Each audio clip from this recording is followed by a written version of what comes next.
Welcome to Silent Service. My name is Will. You are on for episode 32. And on today's episode, we have a very special guest. We are going to sit down with someone who truly knows how to make people feel seen and cared for. Originally from St. Louis, she studied at the College of William and Mary in Williamsburg, Virginia, and now serves as a childcare specialist in Spokane, Washington. She's the kind of person who can brighten your day in just a few seconds. And if you ask about the future, her vision is clear to become a doctor, raise a lively family of six, and devote her life to helping others. Friends, I'm thrilled to announce Miss Abby Adams. Abby, how are you? Good. That is a very sweet intro. I'm surprised you remembered all of that. Yeah, yeah, I'm of course. impressed. I'm really impressed with that. Of course. Got all of my old haunts in there, Yeah, all over yeah. the country. I'm Did I impressed. explain everything correctly? I hope so. Yeah, childcare workers, fine. I Sure. like that we threw in specialists. I like that. Yeah, you're special. Yeah, I figured Oh, specialist was thank good. you. Thank you. Yeah. I got that idea to do those little intros from a podcast called Smartless, if you've ever heard of it. I haven't. Is that it? I haven't learned that one. I haven't, but I'll listen because I like to listen to podcasts. Yeah, it's I it's a like good that. podcast with Jason Bateman, Will Arnett, and this one other guy from a sitcom. I forget his name. But it's great. And Jason Bateman does these little intros that are phenomenal, and I just kind of stole the idea. Thank you, Jason.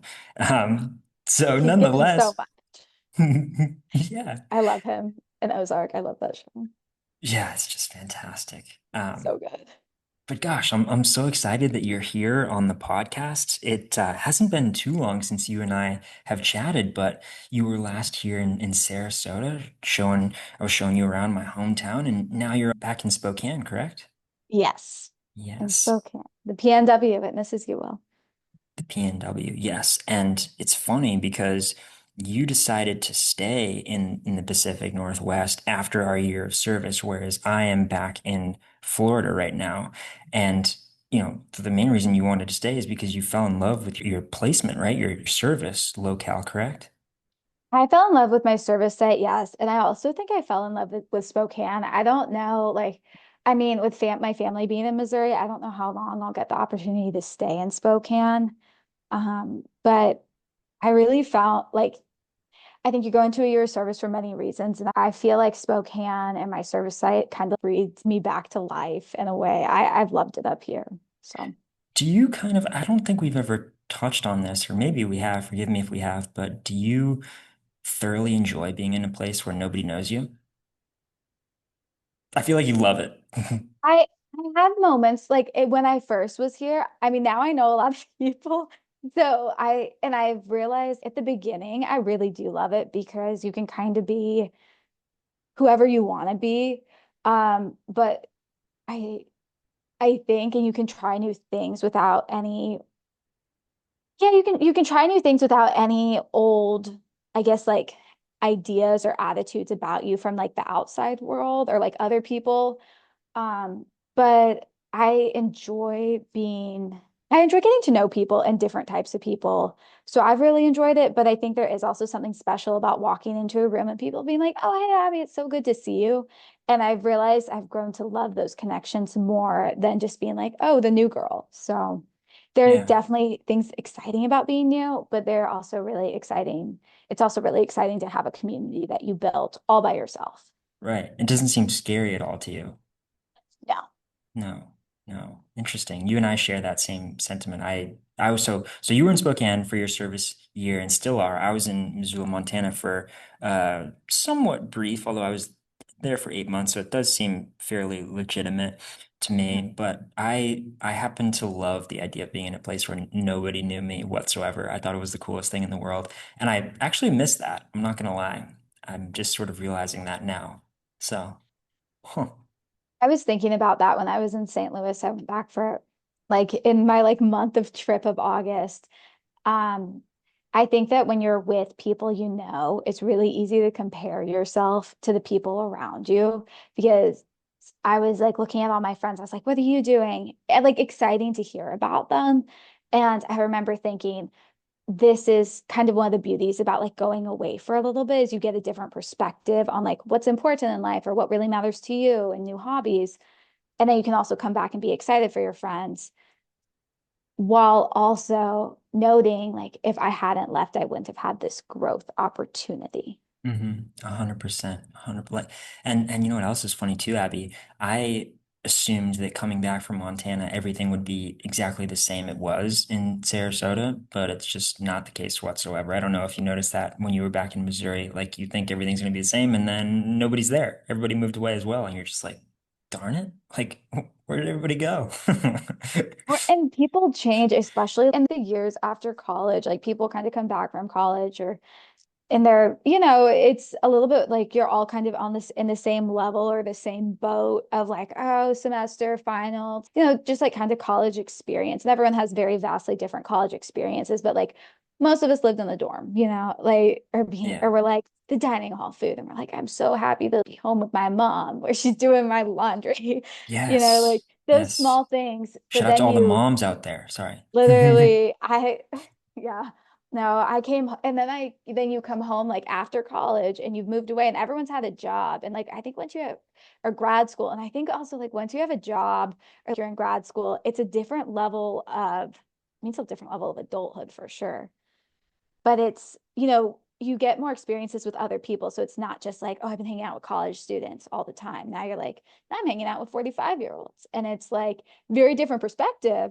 But also you come home to your college from your like high school, grade school friends, and you're like, that's a really different perspective I have now on this area we used to talk about all the time. And now I'm just like, well, what it'll be what it's gonna be. Isn't that the funniest thing? I think once all of us step into the, if we do so, step into the corporate realm, we all of a sudden have this 45-year-old best friend that we can't Yes. wait to see on a Tuesday morning. Like I'm literally Yes. thinking of them right now. So shout out Yeah. to Chris. Um, Literally.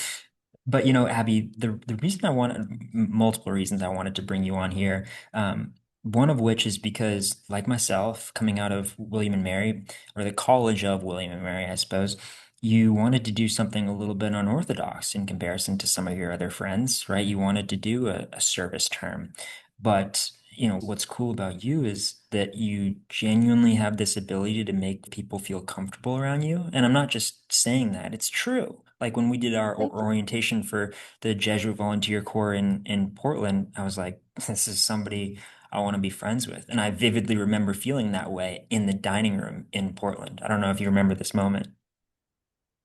I remember having a really good time at dinner with you and JP. Like, felt like we had a good time.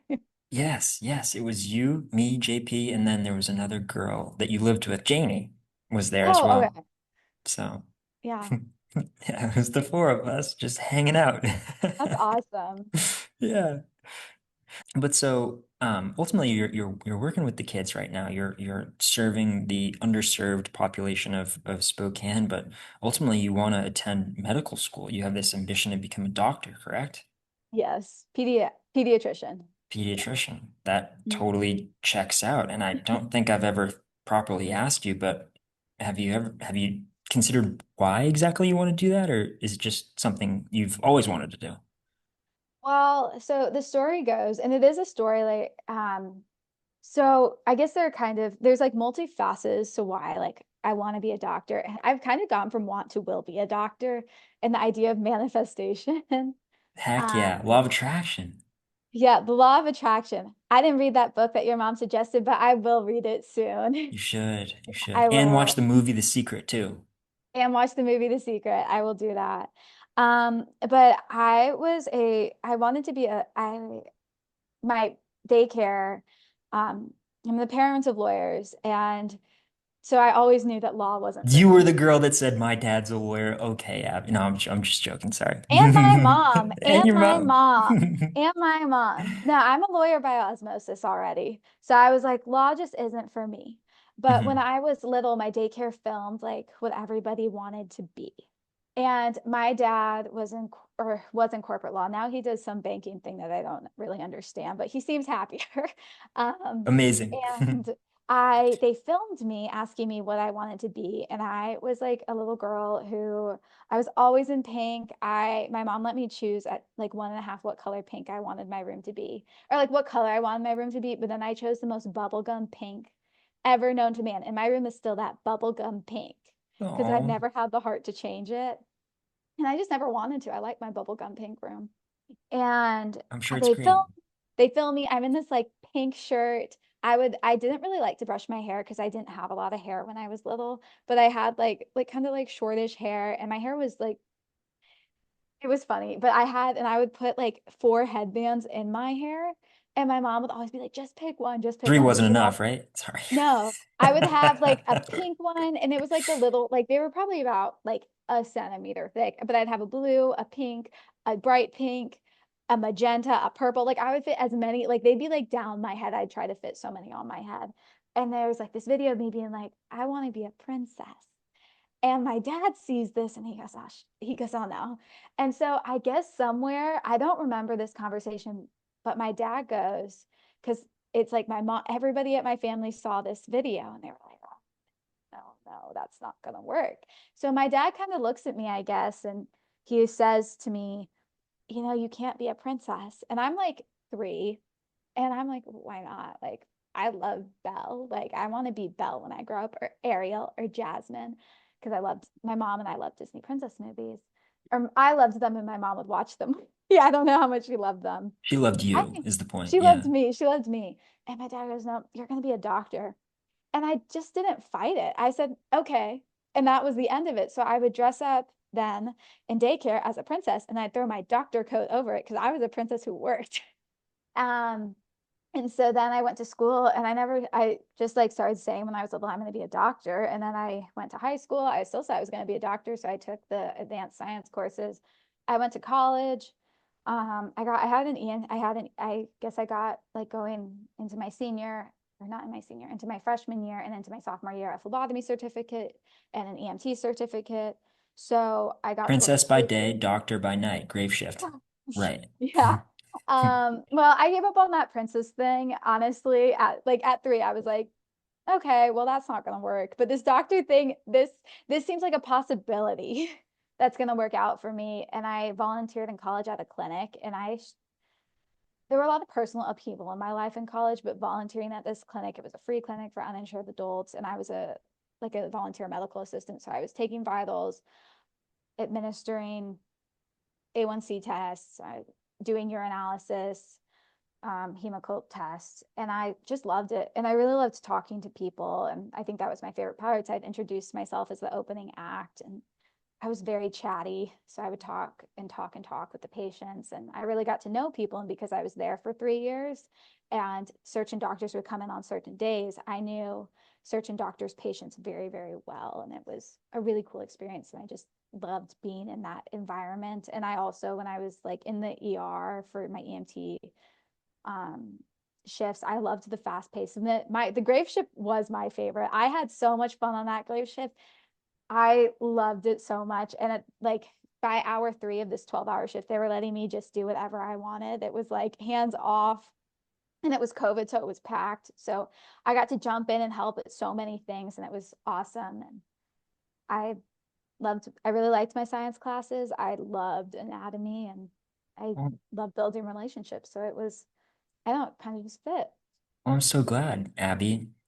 I think you mentioned that you like talking to people, and I believe that that fact is twofold because people really like talking to you as well because you put them at ease. But before I ask you a follow-up question there, please excuse my ignorance, but what is phlebotomy? I've never heard of that. Drawing blood. So if Drawing you blood. go in to have, think, I guess I'm trying.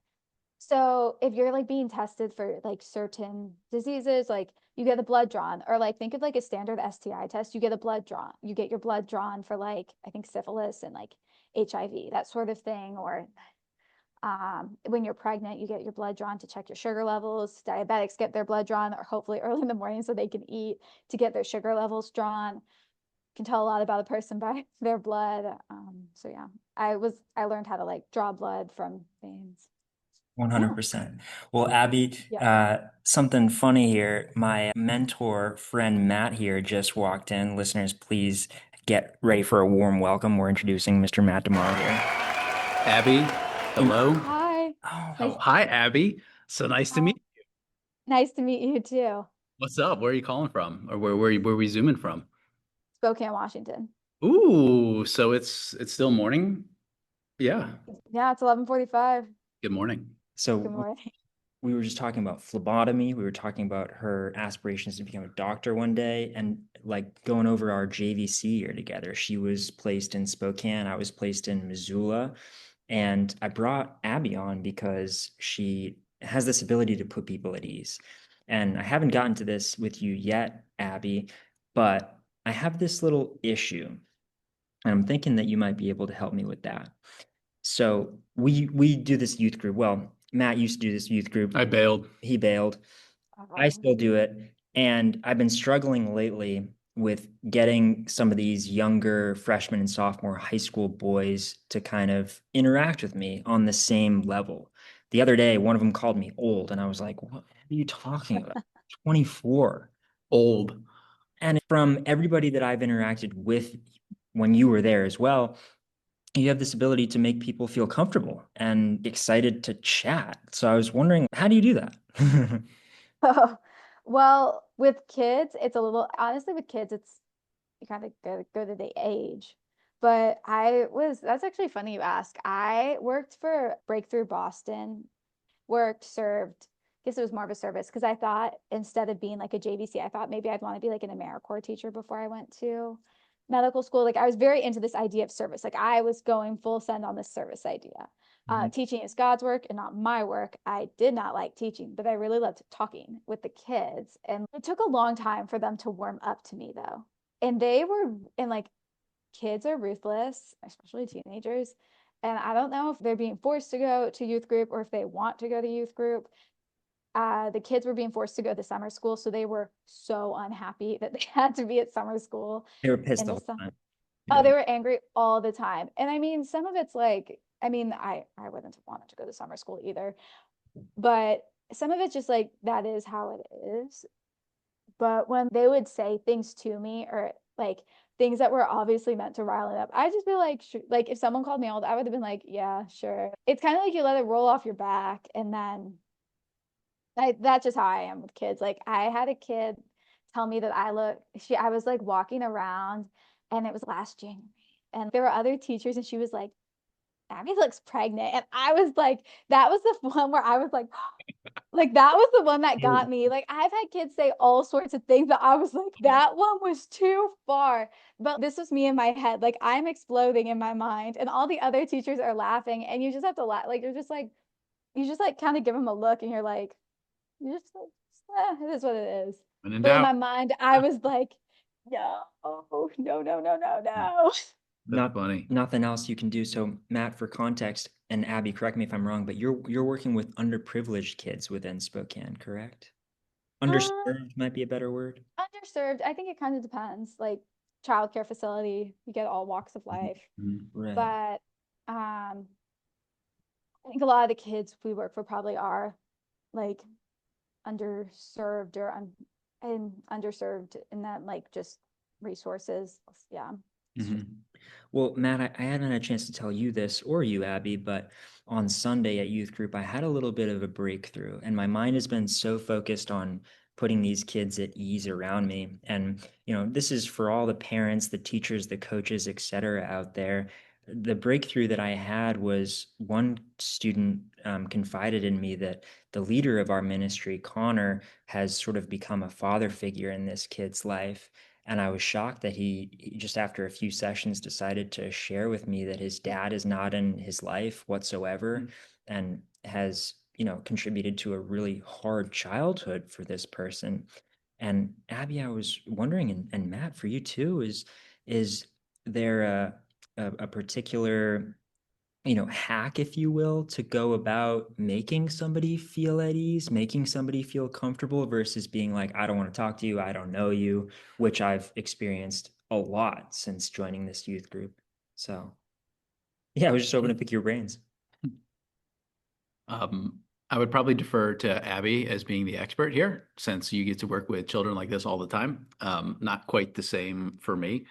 I tend to think that enthusiasm is contagious, and so is positivity. So if someone's having a hard time opening up, I generally attempt to use enthusiasm or positivity to reduce the barrier, like in some way. At least that's something that I'm thinking about now. But I don't know that I'm necessarily cognizant of the person not, like wanting to open up, or I don't know. Are you cognizant? Are you aware of like when that's happening? Um, I think that I don't think I am normally, but I also like there are definitely things like where I see people where I'll ask a question and if somebody like kind of just like brushes the question off or they like basically redirect the conversation, I don't tend to push it because obviously that's not something they want to talk about with me or and if that's okay, but if it's like a child and it's like something where it's kind of a follow-up question that you need to know for like safety reasons or you know I imagine you're a mandatory reporter things like that then it's like we don't have I think it's normally like I know this is hard but I just want to make sure you're safe is Hmm. often a response to kind of those bigger problems or that must be really hard on you please let me know how I can help Yeah. because if they don't want to then I think especially like young adults especially like young adults tend to if you're consistent I think people come around and are like this is what's going on in my life Yeah. and if you're open to it consistently and you're consistently there you're a consistent presence I think that's when those relationships can be built. Yeah, which is so interesting to me because through this youth group and through thinking about what you do in Spokane, Abby, I keep coming back to how I want to treat and interact with my own kids one day. Matt is the proud father of two kids, and Abby wants to have six of her own one day, Woo! which is which is I pretty. love how you just threw that out on the podcast. Six, that's a Yeah, lot. yeah, That's a lot. As a father of I two, that's a lot. yeah. I don't know. I feel like the families I see that are like super big have the most like I think it's like important to have like lots of friends. And my grandpa's one of 12 and he always has friends. Like and they are all his siblings and it's important to have friends, but I only have one brother and I love him. But he's only one friend and he is someone I'm super close with like but I want lots of I always wanted a lot of siblings and I never got that because my parents were like no. I don't know if But I I could. always wanted that. Well, just make sure your partner also wants six kids. It's a good idea. Yeah. It's down the road. It's a down the road issue. One, Well, it's funny. My wife and I, we always said we wanted three. I don't know if I told you that, but Colleen and I, when we met, she wanted three, I wanted three. I guess maybe just because we got boy girl, like we had both, and Oh, we're like, we don't want to offset those dynamics, or I don't know, or two was a handful. Not quite sure, but yeah. we ended up being like two's okay. yeah. And may I just interject real quick, Abby? This is so cool and so surreal for somebody from my former life, I suppose you could say, in Montana to meet my mentor now. It's crazy. Abby actually came and visited where we work here. I showed her Yeah. setup, showed her, this Where was this I? area. This was a weekend. Oh, It's Sunday. mm. Yeah. Yeah. It Sometimes was I'm presentable, so he likes to keep people away, from the office when I'm here. I loved the office. It seemed really nice. And I liked your all's balcony. Yeah. I thought that was super cool. And I was like, you guys can eat lunch out here every day. Like that's what I would do. I would want to eat lunch out there every single day. It's Yeah. cool too because my office windows overlook the balcony. So when I can't find Will, I usually can just lean back, look out the window, and then I see him on the balcony. I'm like, ah, there he is. Yeah. Yeah. I'm out there rain or shine, even when it's downpouring. I love being out there because we got the little covering. Little human. Exactly. It's so nice. That well, the humidity, like it shocked me. It was Mm. impressively hot. Yeah. That's great. Yeah. So, Abby, are you in med school now? Is that what I heard? Or you I'm want to applying. go to med school? So Or, okay, fingers crossed. okay. We shall see what happens.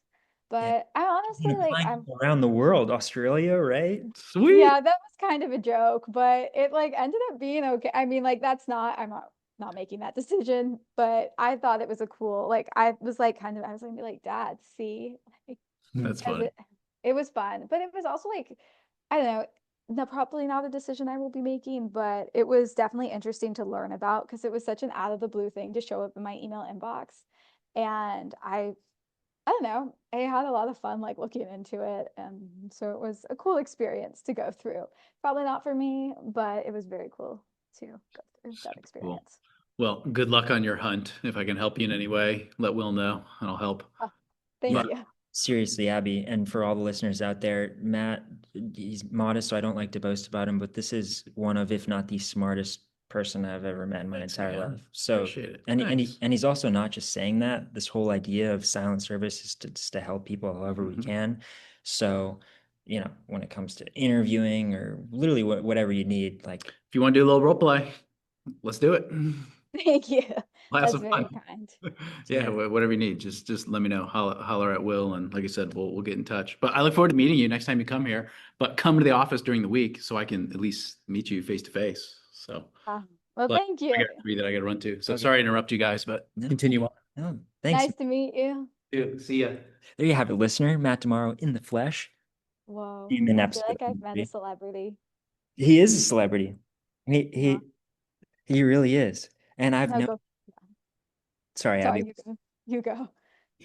I've just known him for the better part of 7 months now, and like he's my co-host, and still it sounds so stupid, but still when I see him, I'm like, oh, gotta button up here. Like, what are we saying? Like, Yeah. Well, so mentorship's really important as what I've learned in the last like 2 year, like year and a half, like JVC-ness and also like some of my relationships with professors. So like I'm just like so happy that you found someone who's obviously so invested in your growth and a company's growth and like obviously gives good advice because I listened to him on the podcast. yeah, yeah, he really does. In fact, it's funny. Do you remember? Shoot, this is embarrassing. I don't remember his last. Connor Gillis. I do remember his last name. He was out in Portland, during our JVC year. Yes, he went from Bend to Portland. Yes, I Been to hope that's Portland. yeah. And he was actually leaving Portland and looking for a job where he's from in Boston. And he reached out to me saying that he really enjoyed the podcast. And I was like, that is so nice of you to say. And so then I proceeded to share with him some advice about finding a job that Matt shared with me. I was just in our correspondence, I was literally just verbatim. This is what Matt told me. This is what you should try to do. So, Wait, you need to share that with me later because like I'm not looking for a job at the moment, but I think that would be super interesting because I listened to your like I don't know if it was employment podcast, but I like my parents are very like they're very corporate. Like when they talk about job finding, interacting at work. Um, which I think has really been very beneficial for me like in the last year, even though I was at a nonprofit, and I guess I still am at a nonprofit, mhm. but learning like listening to Matt talk about like how to find a job, how to leave a job, how to interact with your employer. Like I thought it was so I honestly found it really helpful. Yeah, yeah.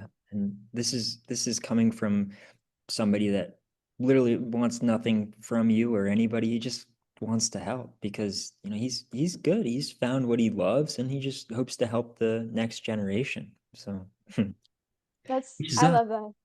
I love that for him. Is he a millennial? I love it's like next generation as if he's a boomer, but he looks like he could be our age. And So that's what he's 34.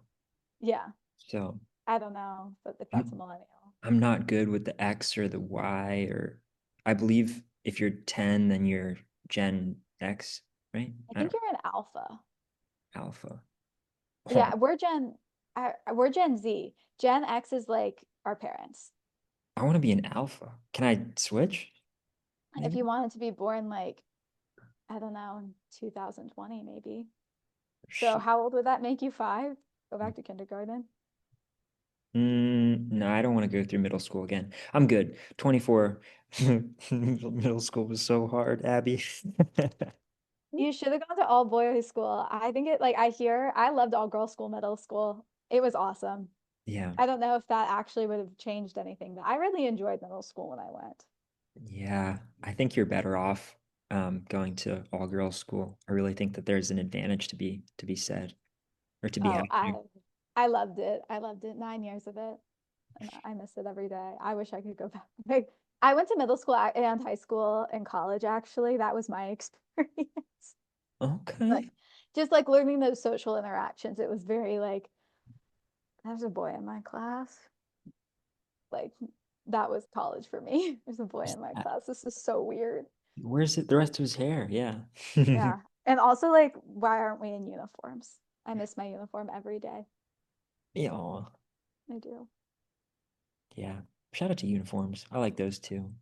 But Oh, so kind of bringing it back to putting people at ease. I was all giddy that Matt could join us, but I am quite serious about this youth group and attempting to put people at ease and learning about how to be a parent one day, or maybe even a coach, a teacher of some sort. Um, but I had a question for those teachers and those coaches out there. Have there been any mistakes that parents make that you've seen that let's say somebody who's trying to become a parent or is a parent that wants to become better, that you see day in and day out and you're like, they should work on that. I am not a parent. And it is very different being a childcare worker or a babysitter, or I don't know. And I think at some points, a lot of teachers are parents, so it's a little bit different. I think there really is something to pre-parenting idea of like what kids are, and then post-parenting idea of what kids are. And I will say I have not had that post-parent experience. So I've never had children. So I think that I should put that out there. And I'm really also not in the business of judging parenting styles. Now, abuse and neglect is an abuse and neglect, and that's a very different, like, just to throw that out there. Those are hard lines in the sand. But Right. there are plenty of different ways to be a parent. I guess though, like from my perspective on, because I've worked with a lot of, like, I worked in a lot of child care, like from birth to like teenage, like all in those areas in the last like 5, 6 years, where I was also like 17 at some of these points, because I'm only 23. But there are definitely things you see where you're like successful child behavior, successful behavior versus not successful behavior with kids. Um, like obviously if kids are being really escalated and fighting and cursing and cussing at like young ages, and by young ages I don't mean 14, I mean like 6. Mm. These are different, like there's a whole range and spectrum of child behaviors. But I think that I'm always of the belief of like being, like, kids need love and they need affection, and not just kids though, like everybody needs that. Like Mhm. everyone does. Every human needs it. And there's a statistic that says like if a kid has one person in their life who loves them unconditionally, those kids are more successful in adulthood. Define success, that changes via like generation, economic success is, that's a very loaded definition, and actually something I think about all the time, like what is quote unquote success, because everyone has a different opinion of what that is. But for children, I think the goal for kids and for everyone is to be a productive member of society, doing like, like you and Matt are like trying to do silent service or service, and like bringing joy and, like, I think peace and serenity into, like, you can't make anyone be peaceful and serenity, but not like actively engaging and making somebody's life harder or chaotic. Um, like people, I guess is like kind of what I mean by like peace and serenity. Like your presence is not like when you, obviously not, you're not, everyone can't be everyone's cup of tea, but like active, successful members of society, different definitions. And I'm going, and I also am a rambler. So please let me know if you need me to curl the conversation back. I'm grateful to But listen. but I really do think that like if you have that one person in your life, it can be a parent, it can be a coach, it can be a teacher.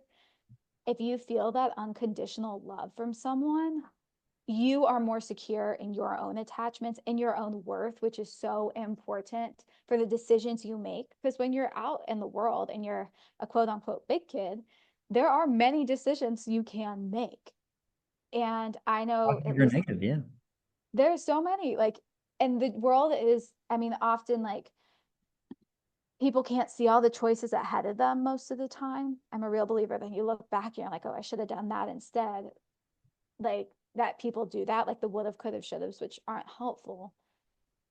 But knowing, like, having an adult as a child infuse self-worth and self-love in you is so important. So I think when working with kids, the most important thing you can do for them is to love them and openly admit when you're wrong, say you're sorry. Or like I know as like a teacher that I at times, or as a childcare worker, where I have made a mistake and been like, oh no, I made a mistake.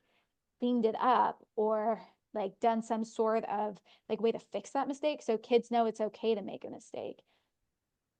I think that's important too. But also like I'm very a believer in like actively being like, I'm so excited to see you, or I want to help you, or I care about you. So they know that they are worth having someone care about them, love them, be interested in them and their ideas. And I think that's something that all adults can do for children, but especially teachers and coaches and parents. But again, I'm not a parent, so I won't say like how this is how someone should parent. No, I so appreciate that. And it's funny because you know you are saying that, but you also back up what you just said. You actually do say, I'm pretty sure every time I've seen you, you know, whether it was in the Northwest or whether it was in Florida, you are always send me a text that says, I'm so excited to see you, blah, blah, blah. And it's funny because I'm sitting here just realizing now that you and Matt share that. He is one of the most enthusiastic people I know, and you are as well. Like, I think if you and I were trapped in an elevator, you would be, for whatever reason, happy to be there to just talk. Yeah, as long as it's not a safety concern, yes. As long as I know the elevator's not going to fall out from under us. 100%. And you know, Abby, as I was listening to you, I was thinking of two books that you might enjoy. One, you're going to hear the title and be like, "What? How'd you get that from what I just said?" But it's called The Psychology of Money. And the first three chapters hit on just about everything you talk about. This um the how the definition of success depends on your socioeconomic upbringing, or you know what you've seen, our own individual unique life experiences. So I think you would enjoy that a lot. It's on Spotify, you could just listen to it. And the other is this book called Extreme Ownership. I don't know if you've heard of this. It's written by a couple of Navy SEALs, and I don't think you would enjoy a lot of the sort of war jargon that's in there, but there are a lot of principles that you would. Or I could be wrong. You might enjoy that. I don't know. I actually love a war movie. Like I read American Sniper when I was 13, and it was like who was letting me read these things at 13? My parents, because my dad had it and he was like, "That's a great book." It's like, but I do find that sort of thing very interesting. But that's a different issue. That's a different topic Well, so because it's yeah. these two authors from Extreme Ownership served with the guy who wrote American Sniper, and then it was later made into a movie. I know his first name is Chris. I think it's Chris not Kyle. Yeah. Chris Kyle, right? So they worked in an adjacent platoon. I believe that's the correct word. I don't remember correctly, but yeah, no, I think you would enjoy those a lot. And what you shared is so fascinating to me. I think that it relates to one little quote I have here from just doing a bit of research before we jumped on our chat here. This is from Ralph Nichols. He says that the most basic of all human needs is the need to understand and be understood. And which Yeah. reminds me of just the idea of listening to people. I can't understand some people who just talk to hear themselves speak, and maybe that's rude, but when you speak a lot, you're just hearing and learning what you already know. But when you stop talking and listen to somebody else, you learn so much more. And that can be said for a peer of yours, a boss of yours, a subordinate, your child, you know? So I don't know. I just think that's so fascinating. I feel like that's one of like your greatest gifts is how good a listener you are and how Um, you synthesize the information that like at least like in my experience that I've given you, and you summarize it and you make it sound, and I'm just like, for the 1,000 words I used, you used 10 and made it sound better, but also more manageable. And like you say it with such empathy, where I'm just like, I'm just so lucky to have you in my life. oh, geez, Abby, I wanna like know you and spend time with you for as long as we're around, if you're down. Oh, I'm totally down. I Okay. had no, I had so much when I came to visit, I had so much fun. Oh, I'm so glad. I'm so glad. We'll do it again, and then you'll get a chance to meet Matt, and I can even share his contact with you because he just wants to help. Like like all the proceeds to silent service, they all go to charity. Like we're just in it to try to help people, That's and awesome. you know it means the world that you got a few things, a few takeaways out of the episodes that you've listened to. Yeah. You guys So, are wise. so Abby, Mhm. if somebody that's listening to this were to remember just one thing, one drop of knowledge that you shared with us today, what do you think should be the number one takeaway in their head? Could be with regards to family life, to treating somebody well, making them comfortable. What do you think? I think that to make somebody comfortable and like truly at ease, you have to be comfortable and at ease with yourself and not be worried about like other people's opinion of you. Because I think when you start worrying about like other people's opinion of you, like that's frankly not your business. But I think that to really make somebody at ease and comfortable, obviously there are things like eye contact, listening. And I think that people are most comfortable when they feel like you are not, like people don't want to like spew their guts and like their hardships or their joys to someone who they feel like is going to judge them. And so 100%. I think, and if you're judgmental of yourself, I think a lot of the times people can tell and think you'll judge them too, because, you know, if you can't be comfortable with yourself, how can you be comfortable with somebody else? So 100%. I think that that is like kind of how I see it. Because I was thinking about that yesterday. I was like, what is like, because I was thinking like I was like, well, how do I get somebody to open up to me? And I was like, first, I never really go in with that intention. It kind of is what it is.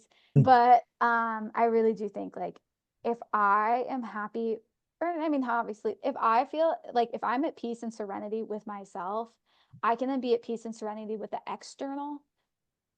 And I I think it just changes like the mindset and of like how people react to you. Like you give sometimes what you like you give what you get. Couldn't agree more. Yeah. I I love that.